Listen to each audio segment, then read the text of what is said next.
I'm Jeremy Wade, biologist and underwater detective. Her body was eventually found, the attacker's identity unknown. In seas and rivers around the world, I've gotten hands-on with some of the planet's most nightmarish creatures. Beasts that have often been blamed for mysterious deaths.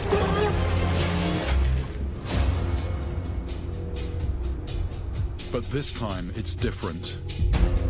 In a forest as old as the dinosaurs, I'm on a mission to hunt down a monster from my past. In a place I've never been. My target is a freshwater giant with a gruesome rap sheet. This is a very serious injury.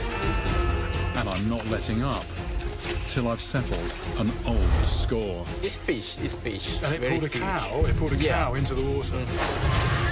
Here we go, here we go.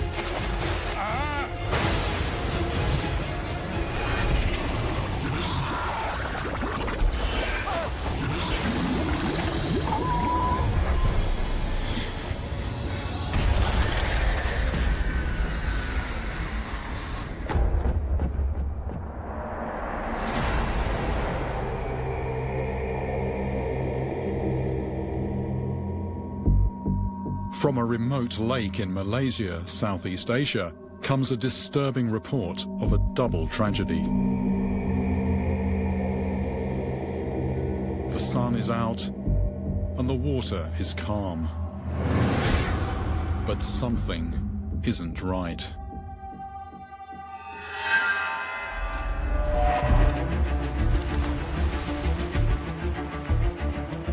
When the empty boat is eventually spotted, no one can find any sign of its missing owner.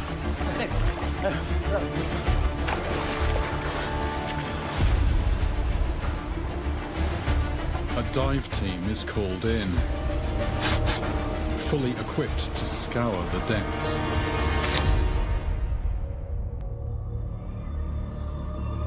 Within hours, though, one of the search party has also vanished.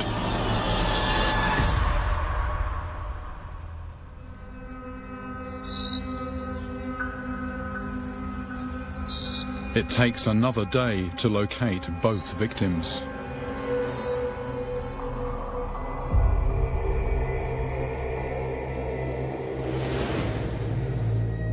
In each case, the simple explanation is accidental drowning. But this is where things get interesting. Almost immediately, people start blaming the two deaths on a creature that lives in the lake. Previous strange sightings of something that produces bubbles at the surface suggest to some at least that what happened was no accident. Even more surprising, though, is the proposed identity of the killer. Arapaima are not native to Malaysia. They're a predatory fish from South America. Yet according to this report, one of them could have ended up in the lake after it was released as an unwanted pet many years ago. The idea of a deadly Arapaima is certainly intriguing. I know from painful experience that this fish can blast out of the water like a missile. A big one could potentially knock a man out of a boat or ram a diver. On the other hand, descriptions of the supposed Arapaima are pretty sketchy, ranging from dark brown to silver in colour, and anything from 4 feet to 15 feet in length.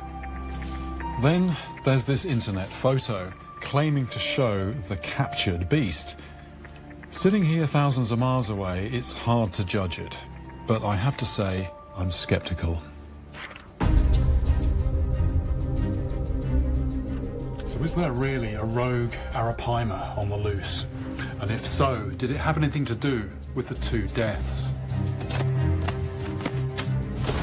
I think there could be more to this mystery than meets the eye. So I'm heading to the scene of the tragedy.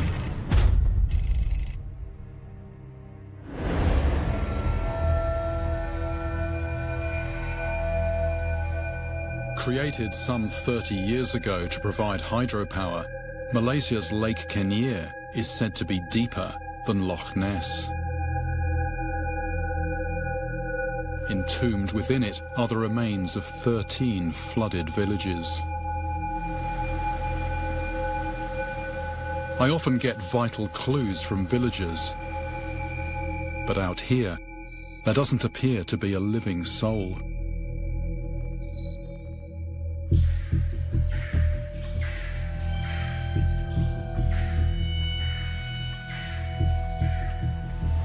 One really odd thing about this lake is just how few people there are. Apart from a few scattered tourist attractions, it's pretty well deserted. And even these modern resorts look as if they've almost been left to the jungle. It's really quite spooky.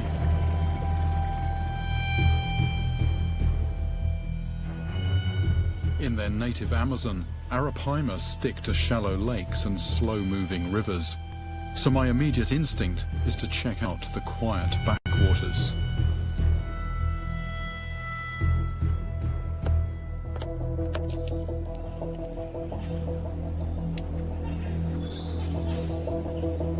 Just like the day when the men went missing, the lake is dead calm, and I'm itching to interrogate it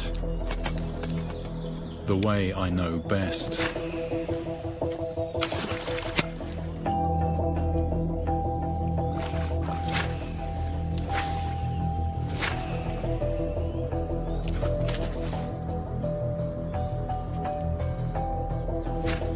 Arapaima give themselves away when they surface to gulp air, but for several hours there isn't so much as a ripple.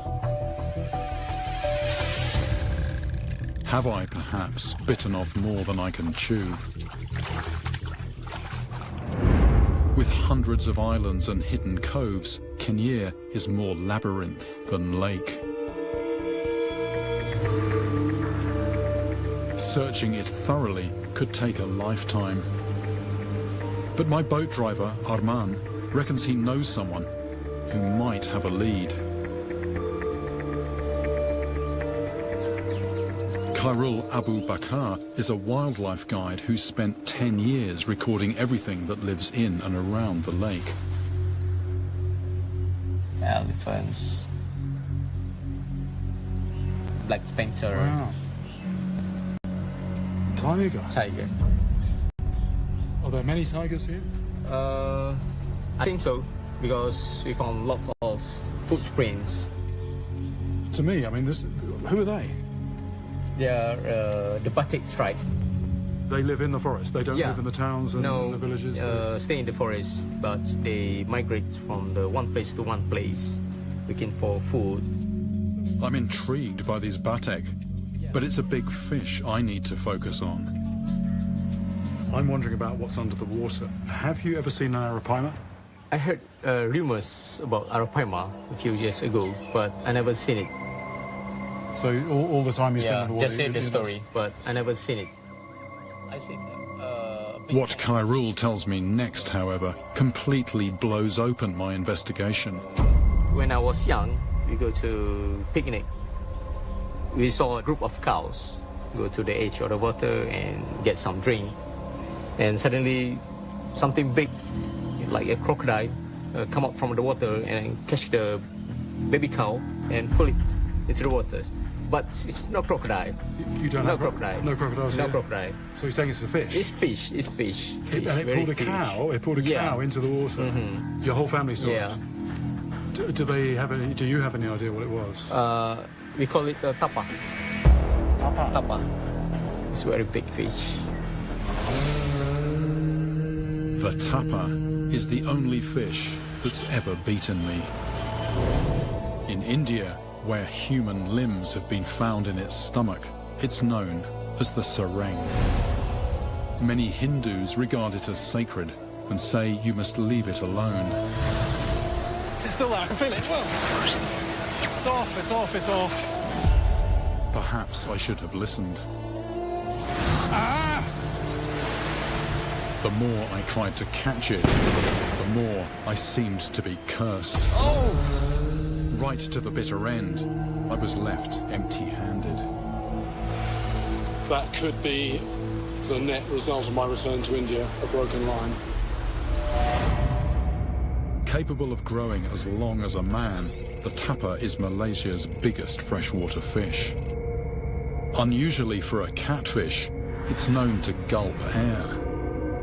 And despite its size, it's surprisingly agile. After Khairul's story, I'm wondering if the tapa could be the culprit. Like the arapaima, the tapa is carnivorous. And it too can launch itself out of the water.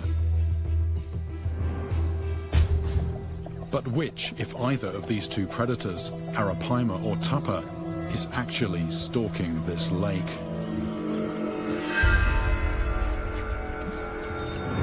Something on here.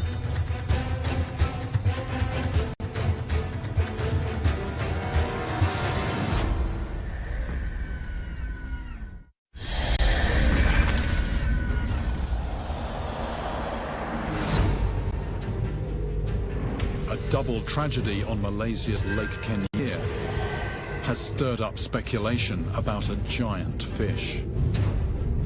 And I'm on the trail of two possible culprits. Rumour has it that a South American fish called an arapaima is on the loose, on the wrong side of the world. But maybe the mysterious lake monster is a native tapa, the only fish that's ever defeated me. Something on here.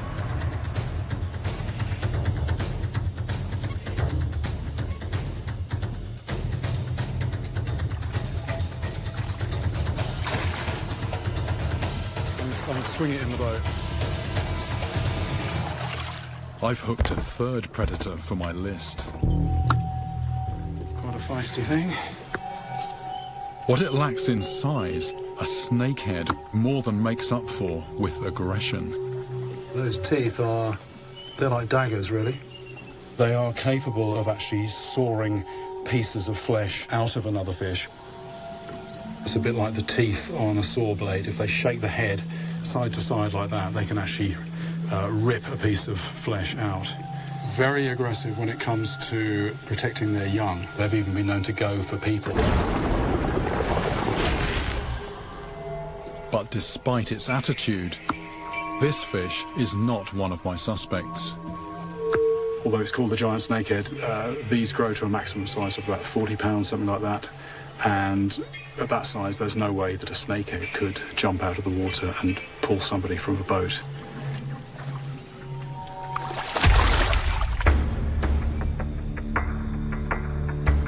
It's encouraging to have caught something, but I'm no closer to finding the alleged lake monster.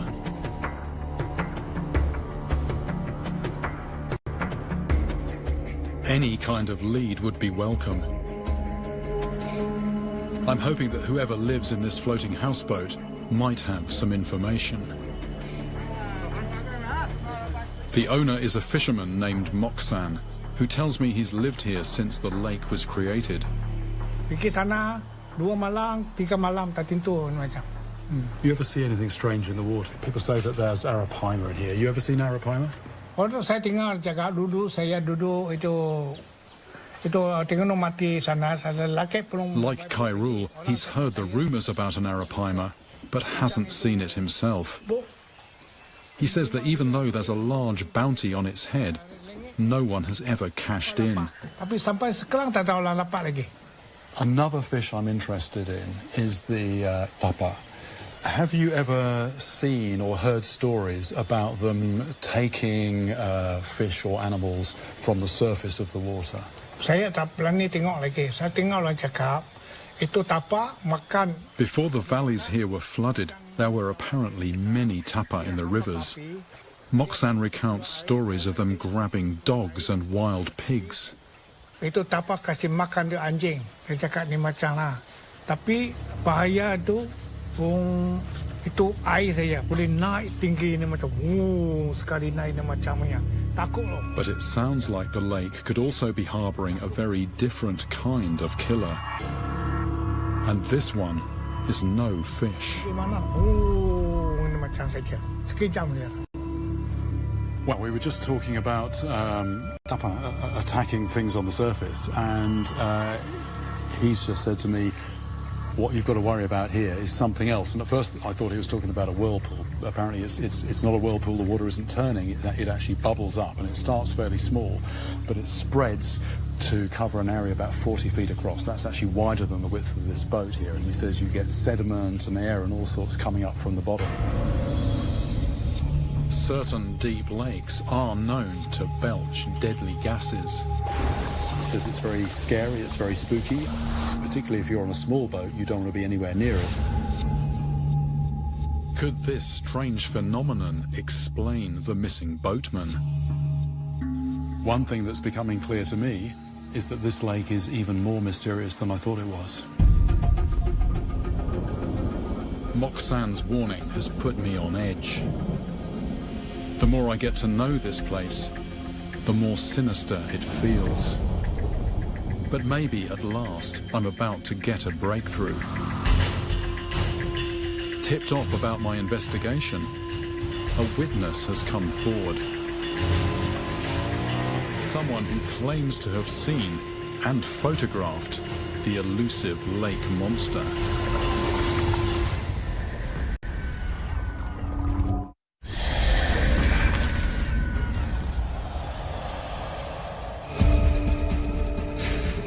Two mysterious deaths have drawn me to Malaysia's Lake Kenya, where my suspect list is growing. There are rumours of a rogue arapaima, but so far I've failed to find a witness. Now, I've been contacted by a man who claims to have seen and photographed this lake phantom. All I know about him is that he's a fisherman who goes by the name of Matt Rambo. Hello? Hello, are you Matt? Yeah. Hello, I'm Jeremy. You saw the arapaima in the lake. Can you tell me exactly how that happened? Saya sedang memancing ikan kelah. Lepas tu saya nampak tepi tu ada macam ikan besar kan. One evening, he was out fishing on the lake. He's in his boat, it's just him in the boat. Super macam ikan naga. Saya ambil gambar. He saw this fish about 6 foot down in the water, and the thing is, the boat was approaching it. Bot datang tu. Yeah. Dia perasan bot lari. So you surprised it. The fish is there, the boat comes, and it goes away. Kelabu. He says it was pale grey and about 6 feet long, which does fit with an arapaima. Dekat ada arapaima kan. But his story comes with a twist. Sebab kemarin dia pakai handphone. Handphone sudah hilang. So you had it on your phone, but since then the phone has fallen in the lake. He'd heard the stories about arapaima, so he says he's absolutely sure it was arapaima. He did get a picture on the phone. He says it wasn't that clear, but you could identify it from it. Since then, unfortunately, he's dropped the phone in the lake, so that the lake has taken back the evidence of this sighting. But he's certain that it was an arapaima. Arapaima or not, at least I now have a possible location. And I'm curious to revisit the one photo that does exist. The photo that was posted online. I think the key detail for me is the soil here, the colour of it. If you look at anywhere on the lake here, it's this sort of reddy orange colour, whereas here it's almost white or grey. Then there is this house in the background. That doesn't look like any of the buildings I've seen on the lake here. So, although this is a genuine picture of a big arapaima, I am pretty certain that it wasn't taken here.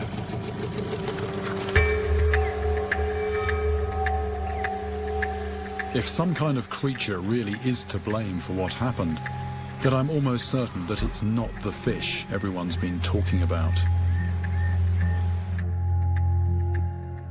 It is possible that somewhere on this lake there is an escaped arapaima on the loose. But even if there is, do I believe that it could have knocked somebody out of a boat and rammed a diver. There are two very specific circumstances when arapaima will go for people. The first one is when you've got one cornered in a net.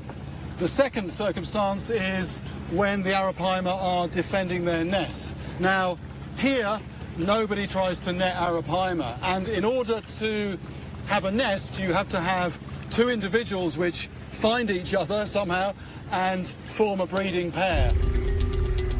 Which brings me to the biggest factor, really, which is just the math. In order to fall foul of an arapaima on this huge lake, it would be an absolute 1,000,000 to 1 freak accident. I don't think an arapaima can be the culprit. And that leaves me to focus on my second suspect. The only river monster that's ever eluded me.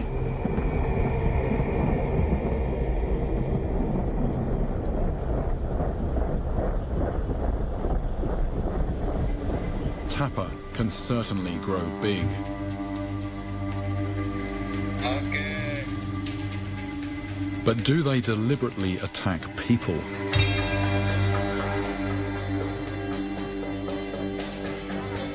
The grisly human remains reported from their stomachs in India could just have been scavenged from the dead. Before I can accuse this fish, I'm going to need proof of intent. Prompted by stories of aggressive tapa in another part of Malaysia, I'm heading to Sarawak on the island of Borneo.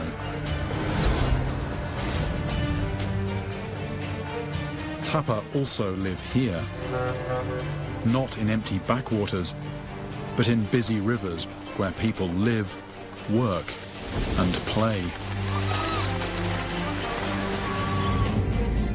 In the village of Pandan, I'm told that many parents keep their children out of the water for fear of them being snatched by one of these fish. So this river, the big river. A few inquiries lead me to a man named Madahi, who still remembers the day someone was attacked right in front of his house.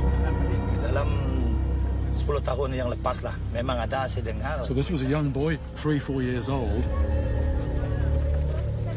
He was with his mother and father on a platform. Ada masa seorang memang ada buat di atas jelatong, memang ada.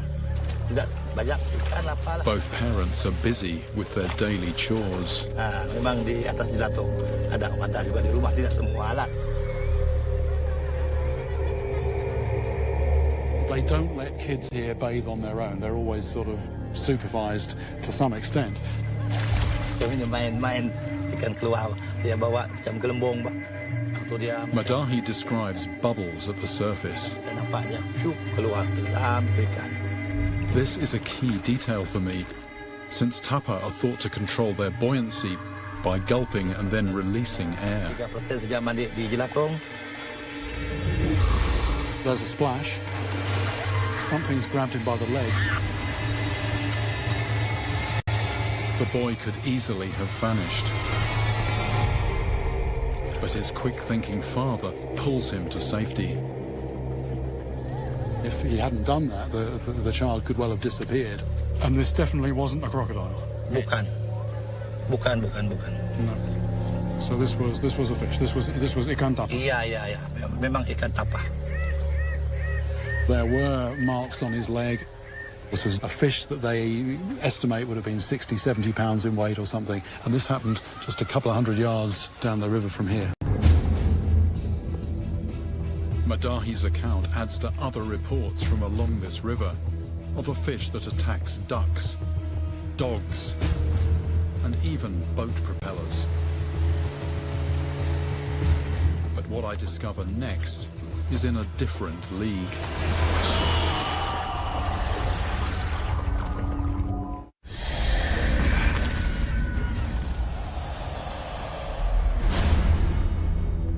I'm in Malaysia, on the trail of a freshwater giant that could be responsible for 2 mysterious deaths.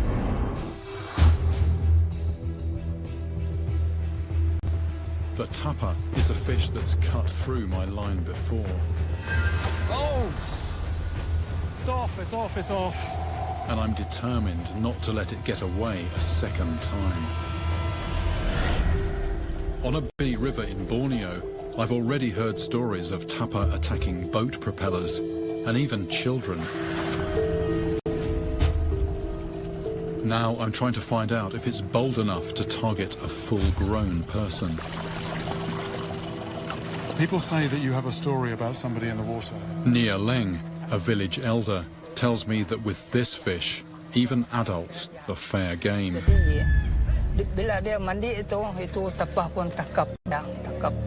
In the incident he recounts, the victim is in water up to his chest. This was actually a man bathing in the river here, completely naked.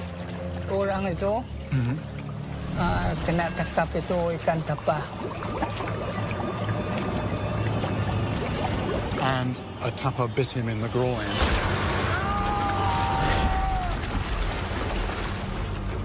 This is a real step up. This is something more serious. With nothing to protect his skin, what happened? He actually had one testicle removed. This is a very serious injury. Though the man survived, it seems that a big tapa will go for pretty much anything.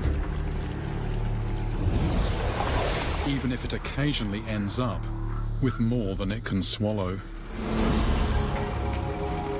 The tapa is now my prime suspect, but I know from bitter experience that catching it won't be easy.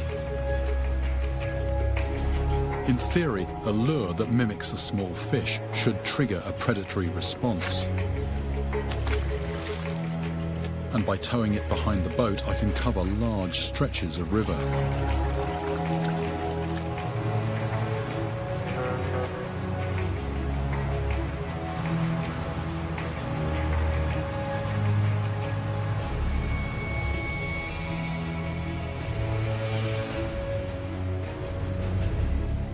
But the hours slip by without a take. I'm starting to wonder if I might have gotten here too late.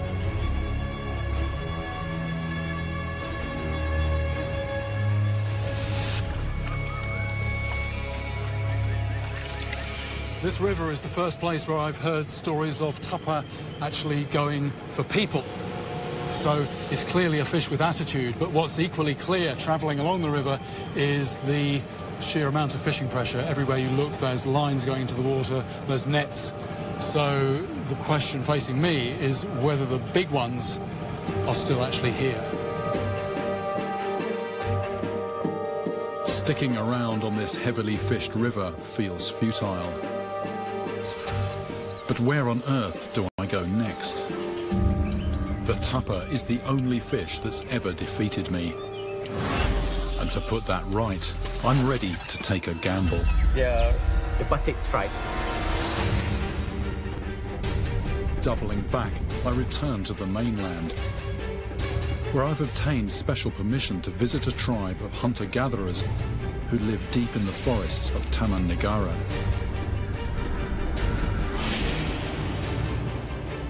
The batek, I've discovered, do hunt fish. I'm hoping they'll know about the tapa and where I can find one.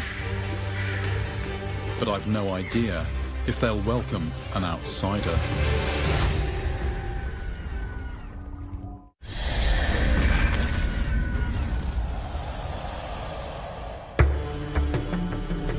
In the heart of the Malay Peninsula, I'm about to meet an isolated tribe of hunter-gatherers. This is Jeremy. Hello. Hello. Jeremy.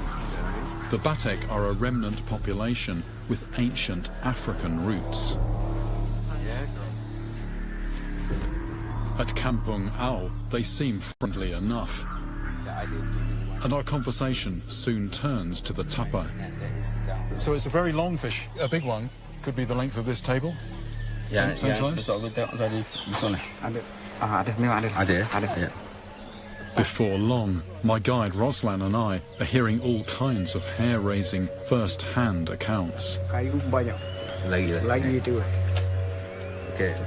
So you were chased, but it didn't eat you. Ya. Pukul 8. Malam. Pukul 8 pagi.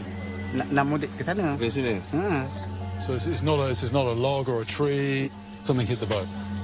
It's easy to warm to these fellow fishermen who are positively eager to share their knowledge. If I want to catch one, can you suggest a good river? Lepas tu satu belah atas tu satu. Kalau mau besar belah atas tu lagi. I'm soon cramming my notebook with suggestions, and by all accounts, I've come to the right place. They're definitely talking a big fish, an aggressive fish, one that they respect. So if I want to catch one, they say, strong tackle, get off the main river, go up a side tributary.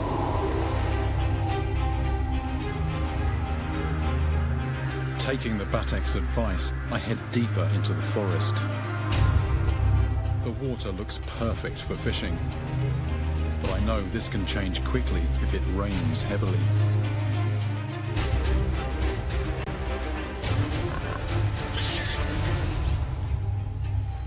According to Roslan, a tapper likes nothing better than live meat. It's about 3 foot. He tells me he once saw a big one grab a monkey off an overhanging branch. So the tapper came right out. Came right down like that, grab, just disappeared. And you saw that? I saw that. The boatman, meanwhile, says he's seen a tapper trying to swallow a still thrashing 6-foot monitor lizard. How big was this tapper? Saya tak pasti bukan 60 ke 70 kilo. 60, 70 kilos, so to 150 pounds. Yeah. By any measure, that's a big fish. Roslan has come prepared. Local legend has it that this small Kelly catfish is just what you need to rile a tapper. Doesn't look very appetizing, but there's a story, the locals say, that the tapper is jealous of these rather luxuriant whiskers on the chin. The tapper has rather pathetic ones. They're very short like that. So the tapper is jealous of this fish. When it sees it, it makes it angry. Sounds like the tapper has serious anger management issues.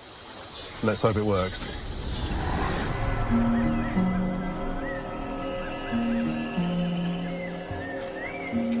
I decide to fish over a deep pocket in the river.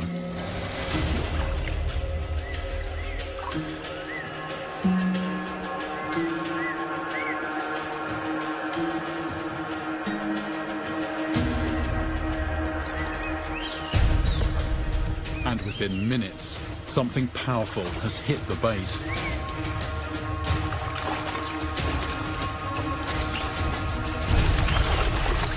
I want to slip onto the boat. And now.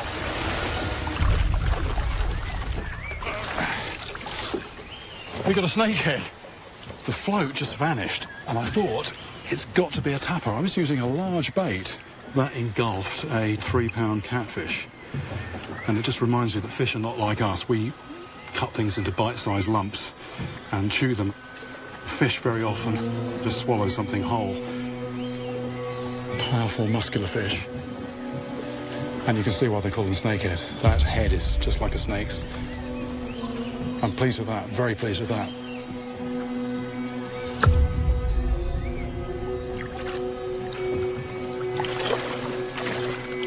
I feel sort of warmed up, ready for a tapper now.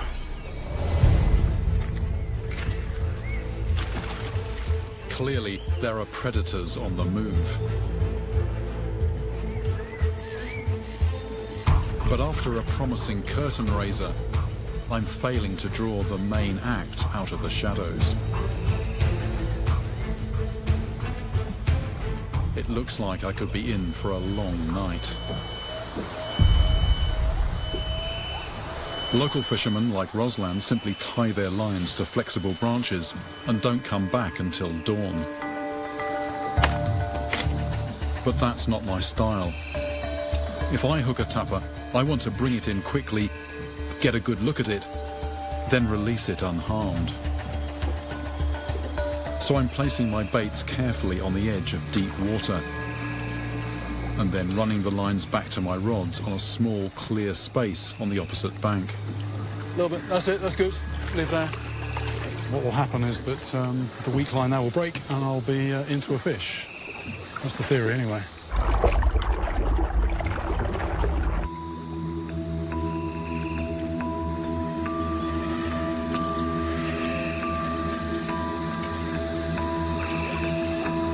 This is the deepest pool in the deepest jungle. I can almost smell them.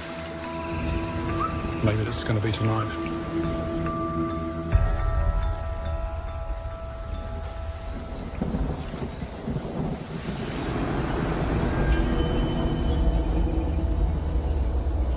But as the night wears on, I'm tortured by bad memories.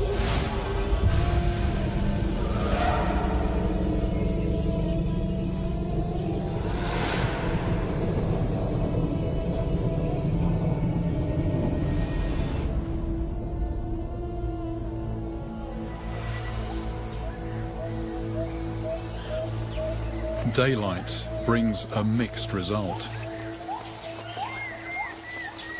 Well, the whole night here, 12 hours, with nothing taking either of the baits. But Roslan has just brought me this. The messy, raking bite is as good as a calling card. Definitely a tapper. And that was close. It shows very graphically what those teeth are capable of. Almost certainly the beast that mauled Roslan's bait will now be too wary to bite again, which leaves me with no option but to move on. Has the curse of this fish come back to haunt me? This does all look like the beginnings of the monsoon, and the thing is, if the monsoon really hits and the rain starts tipping down, the water starts coming up, I've been told that is it as far as my fishing goes, as far as my chances of a big tapper go. So it's true to say that time is running out.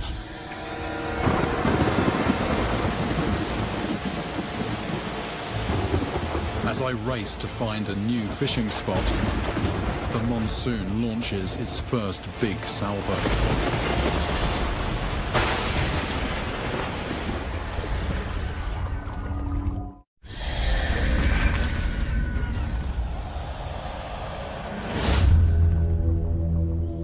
After a huge storm, I'm worried that the rivers could swell and become unfishable, potentially in a matter of hours.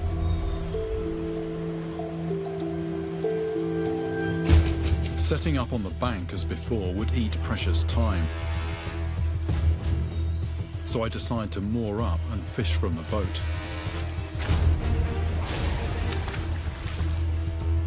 All I can do now is wait and hope that the fishing gods will see fit to lift their curse.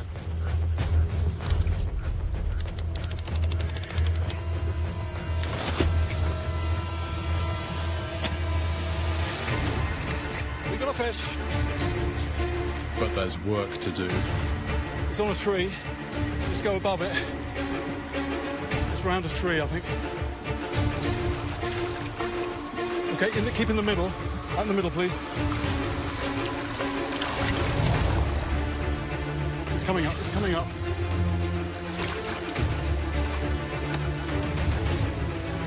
Right, ready? I'm ready. Here we go, here we go, here we go. It's clear, it's clear. Lift! Lift, lift, lift, lift! Now!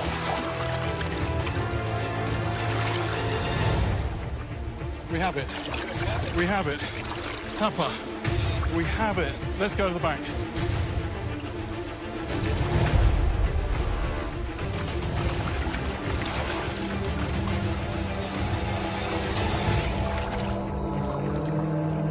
At long last, my tapper curse has lifted. Right, let's have a look at this beast.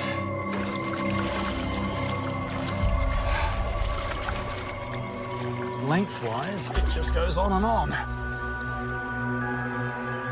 This is a fish with eyes bigger than its stomach. Dogs, huge lizards, a cow, and even humans.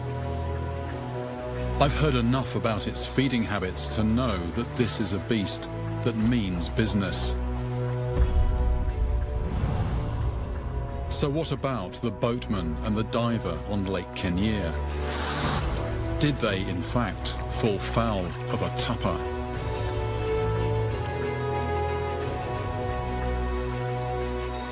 The one thing that's actually bothering me is the teeth. They're very sharp, they're very numerous. If one of these jumped out of the water and grabbed you, your arm or your leg is going to look basically like hamburger meat. And yet, neither of those corpses at Lake Kenyir had so much as a scratch.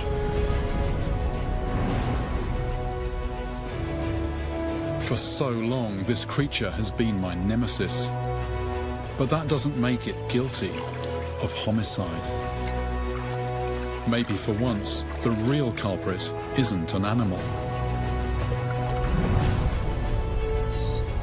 But even if the 2 deaths on Kenyir remain a mystery, it hasn't all been in vain.